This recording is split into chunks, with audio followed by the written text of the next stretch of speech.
बारे में बताऊंगी। जैसे हमने आपको एटॉमिक स्ट्रक्चर्स आपने पढ़ा है कि एटॉमिक स्ट्रक्चर में आपने पहले पढ़ा था बोर्स एटॉमिक थ्योरी, और उसमें मैंने बताया था आपको कि बोर्स एटॉमिक थ्योरी ने इलेक्ट्रॉन को एक केवल पार्टिकल नेचर बताया था। लेकिन हम क्वांटम नंबर्स जब पढ़ेंगे तो हम ये क्वांटम नंबर्स क्वांटम मैकेनिक्स के ऊपर बेस्ड है, और क्वांटम मैकेनिक्स जो है वो ये बताता है कि जो इलेक्ट्रॉन है उसके इलेक्ट्रॉन में wave character as well as particle character दोनों होते हैं। तो ये डिपेंड करता है कि हम इलेक्ट्रॉन को क्वांटम थ्योरी के अनुसार हम इलेक्ट्रॉन को कहते हैं वो वेव मैटर है या मैटर वेव है।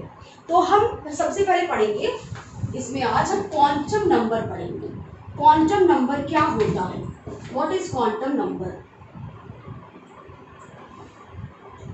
क्वांटम नंबर इलेक्ट्रॉन को पूरा डिस्क्राइब करने के लिए जो हम नंबर्स यूज करते हैं वो होता है क्वांटम नंबर। इलेक्ट्रॉन को डिस्क्राइब मतलब कि इलेक्ट्रॉन किस ऑर्बिट में है, किस ऑर्बिटल में है, उसका शेप क्या है, उसका पूरा डिटेल हम इलेक्ट्रॉन को हम डिस्क्राइब कर सकते हैं बाय क्वांटम नंबर। और ये क्वांटम नंबर, क्वांटम का मतलब होता है वेव, और ये क्वांटम नंबर वेव मैकेनिक्स के ऊपर बेस्ड है। तो कितने प्रकार के पहले हम देखेंगे। What is quantum number. Quantum number is the number which describe the electron total electron, the shape, size and where the in which orbital the electron is present. तो quantum number is of 4 type। पहला होता है हमारा principal quantum number, principal quantum number। Second हमारा azimuthal quantum number,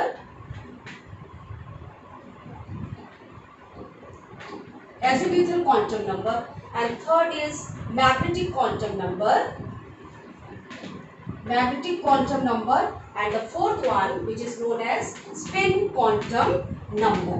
So quantum number 4 प्रकार के होते हैं, 4 टाइप्स के होते हैं। Principal quantum number, azimuthal quantum number, magnetic quantum number and spin quantum number. तो अगर हम सबसे पहले प्रिंसिपल क्वांटम नंबर देखेंगे तो फर्स्ट हमारा प्रिंसिपल क्वांटम नंबर ये क्या बताता है। प्रिंसिपल क्वांटम नंबर इलेक्ट्रॉन का बताता है कि वो किस शेल में है।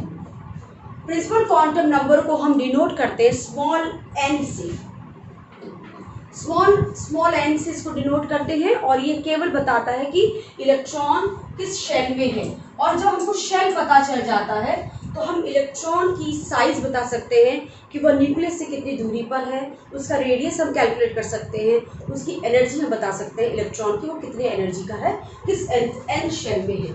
एन जो है एन शेल है, एन इज इक्वल टू 1 हो सकता है, n इक्वल टू 2 हो सकता है, n equal to 3, n equal to 4। जो हमने पहला पढ़ा था शेल के लिए वो है K L M N shell, जिसमें n की वैल्यू क्या होगी 1, तो K शेल में है, n equal to 2 L shell में है, n equal to 3 M shell में। तो ये नंबर ये आपको शेल बताता है कि जो आपका इलेक्ट्रॉन है वो न्यूक्लियस से कितनी दूरी पर है या उसका शेल नंबर कौन सा है। That is n equal to 1, n equal to 2। तो सबसे पहले हमारा कि जो n वैल्यू है वो हमको बताएगा सबसे पहले शेल, उसके बाद हमको बताएगा साइज। तो जैसे जैसे हमारा ये इलेक्ट्रॉन न्यूक्लियस से दूरी बढ़ता जाएगा उसकी साइज भी क्या होगी, बढ़ती जाएगी, साइज भी इंक्रीज होगी। तो जैसे जैसे इंक्रीज होगी तो इसमें साइज भी इंक्रीज होगी साइज हमारी। साइज बता दिया। साइज जो है वो क्या बताएगा, रेडियस, कि न्यूक्लियस से इलेक्ट्रॉन कितनी दूरी पर है, दैट इज रेडियस बताएगा। और रेडियस का जो फॉर्मूला होता है जब हम किसी शेल के उसमें बताएंगे तो radius r is equal to small r is equal to 0.53 into n square upon z। ये किसी भी nth शेल में हम यूज कर सकते हैं।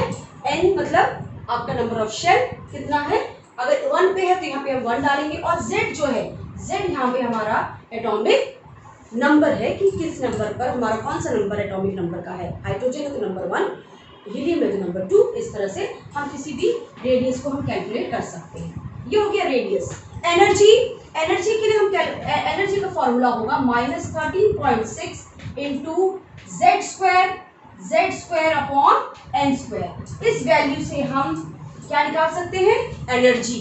तो हम प्रिंसिपल क्वांटम नंबर से क्या क्या बता सकते हैं? शेल, इलेक्ट्रॉन का शेल किस शेल में है, उसकी साइज, उसका रेडियस और उसकी एनर्जी। एनर्जी के लिए हम फॉर्मूला करेंगे 13.6 into z square upon m square electron volt. और यहाँ पे ये आर्मस्ट्रॉन्ग, जो रेडियस की वैल्यू यूनिट होती है वो आर्मस्ट्रॉन्ग। तो ये हो गया हमारा रेडियस और ये हो गया हमारा एनर्जी। तो प्रिंसिपल क्वांटम नंबर से हम इलेक्ट्रॉन का बता सकते हैं किस शेल में है और उसकी साइज, रेडियस और एनर्जी बता सकते हैं।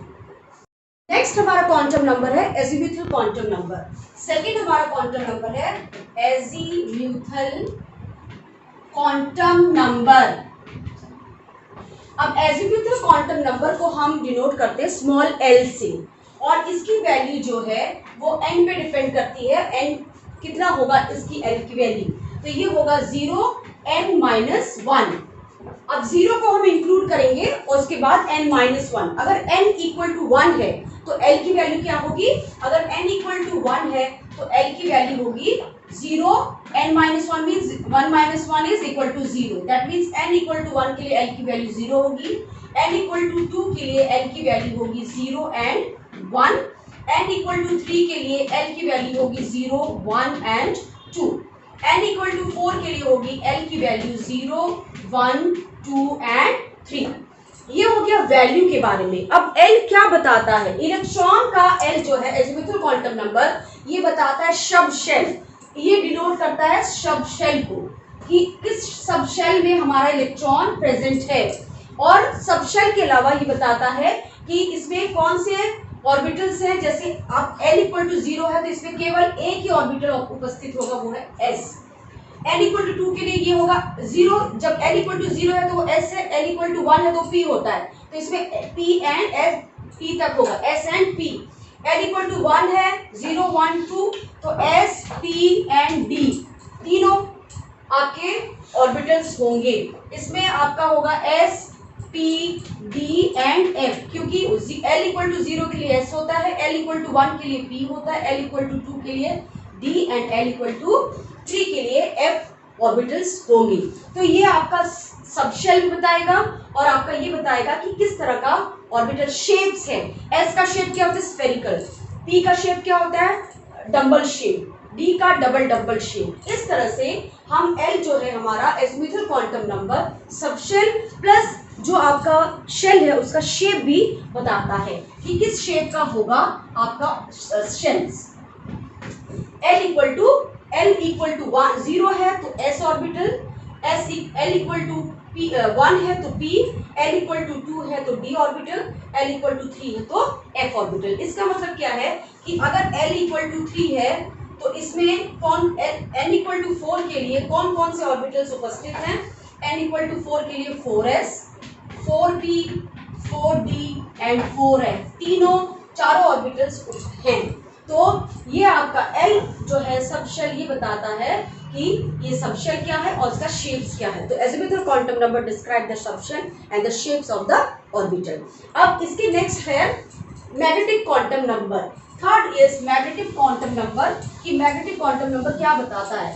मैग्नेटिक क्वांटम नंबर का हम डिनोट करते हैं। The third one is magnetic quantum number. Third is magnetic quantum number. Magnetic quantum number इसको हम m से डिनोट करते हैं, स्मॉल m से। और जिस तरह से l की वैल्यू n पे डिपेंड करती है उसी तरह से m की वैल्यू l पर डिपेंड करेगी। ये इसकी वैल्यू जो होगी वो होगी 2l plus 1। 2l plus 1 magnetic quantum number describe करता है कितने नंबर ऑफ ऑर्बिटल्स हैं। It describe the number of orbital, number of orbital. एक होंगे, दो होंगे, तीन होंगे। For example n equal to 0 के लिए l इक्वल टू 0 होगा और m इक्वल टू भी 0 होगा। n इक्वल टू 1 के लिए अगर हम देखें, n इक्वल टू 1 के लिए l की वैल्यू 0 होगा, m की वैल्यू 0 होगी।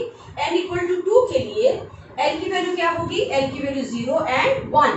अब m की वैल्यू क्या होगी? m की वैल्यू को निकालने के लिए हम लिखेंगे 2 इंटू n की वैल्यू क्या है? l की value 0 and 1, that is n equal to 2 के लिए n 1 है into plus that is 2 1 2 plus 1 कितने होंगे 3 आपके वैल्यूज होंगे और इसको m की वैल्यू होगी -1 0 एंड +1। अगर हम वैल्यू देखेंगे तो ये 3 वैल्यूज होंगी, वैल्यूज 3 होंगी और कितने ऑर्बिटल्स होंगे m के लिए 3 -1 0 एंड +1।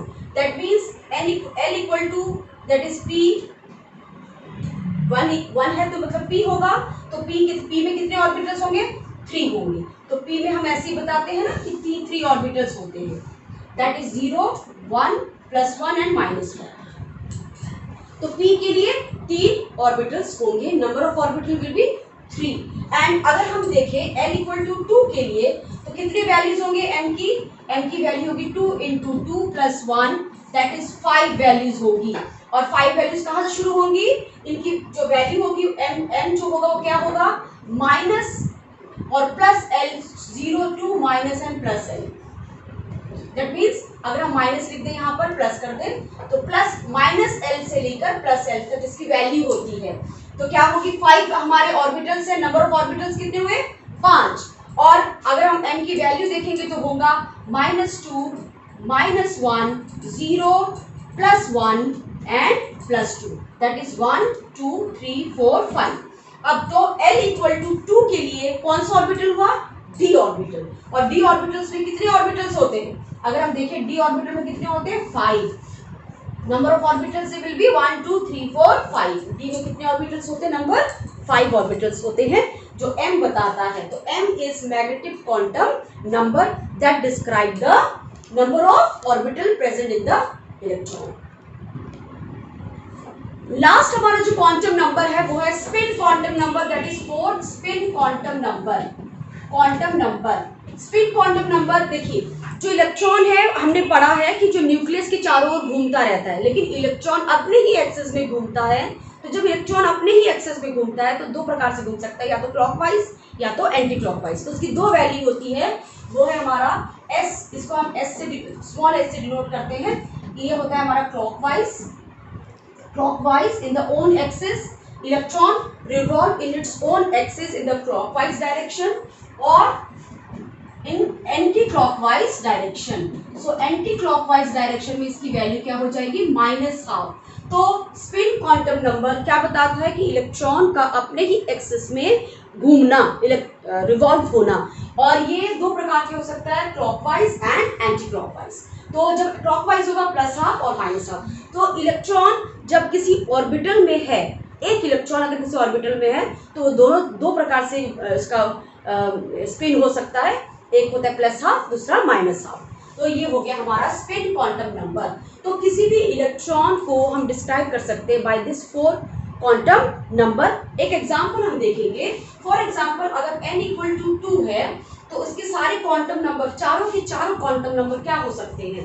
n = 2 के लिए l की वैल्यू क्या क्या हो सकती है, l की वैल्यू हो सकती है 0 1, क्योंकि वैल्यू हमारा l की क्या होती है, l की वैल्यू होती है n-1 दैट इज 0 एंड 1। तो इसमें कौन l की वैल्यू होगी, m की वैल्यू क्या होगी, जब l = 0 है तो m 0 होगा, और 1 के लिए +12 -12 मतलब +1 0 एंड -1।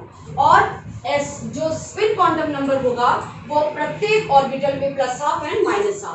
तो ये हो गया +12 -12 +12 एंड +12 दैट मीन्स अगर हम देखें n = 2 तो हमारे ऑर्बिटल्स कौन कौन से होंगे s एंड p, और यहाँ पर क्या होगा 0 तो 0 रहेगा। यहाँ पर p के ऑर्बिटल्स कितने हुए, p के ऑर्बिटल्स में 3 ऑर्बिटल्स हुए। तो सपोज करो यहाँ पे और एक ऑर्बिटल में कितने नंबर ऑफ इलेक्ट्रॉन्स रह सकते हैं, 2 इलेक्ट्रॉन रह सकते हैं। दैट इज यहाँ पे भी 2 इलेक्ट्रॉन, यहाँ पे भी 2 इलेक्ट्रॉन, यहाँ पे भी 2 इलेक्ट्रॉन, तो total electron will be 6 electron. तो p ऑर्बिटल्स में 6 इलेक्ट्रॉन इसमें हम डाल सकते हैं। और एक और इलेक्ट्रॉन का क्या हो सकता है स्पिन, जो स्पिन होगा वो +12 -12 दोनों ही हो सकते हैं, दोनों होंगे, एक होगा +12 तो दूसरा होगा -12। तो एक इलेक्ट्रॉन दूसरा इलेक्ट्रॉन अगर करेंगे तो एक +12 होगा दूसरा -12।